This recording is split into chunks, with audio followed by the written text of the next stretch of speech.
page 68. And we left on page 69, Tony and Captain Clifford sharing the field glasses to look at the giant war canoe on which there was a throne, on which there is, here we go, the chief. His broad chest heavy with glittering necklaces. A sash composed of thousands of woven, multicoloured feathers draped one shoulder, and a wide spread of gorgeous bird of paradise feathers crowned his stately brows. His brows. Squatting loosely, now Judith's just gone mad. I mean, you know, I know Judith has always been mad, but at the foot of the throne was a young boy of about the same age as Robert Nerton. He was superbly built.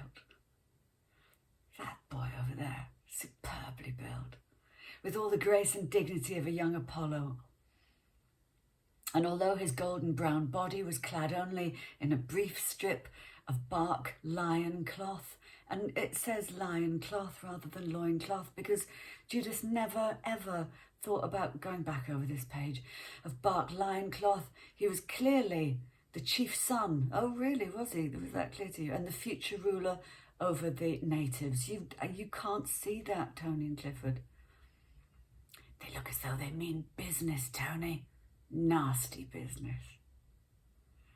Captain Clifford kept his voice low so that his words should not be overheard by the passengers, who under the calm guidance of the two air hostesses were now filing aboard the airliner, casting many apprehensive glances towards the canoe. Nothing would get me inside that airliner. I would want to see this mighty canoe.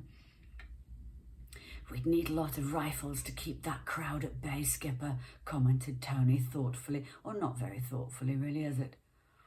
And all we've got is that one revolver which you confiscated from Sarley. Of course, if they've never come across firearms before, a couple of bullets from that, fired over their heads, might send them scuttling. Tony, this is not the way to go about this. Yes, but for how long, Tony? They can retreat and we can't. Plus, there's 100 of them with clubs.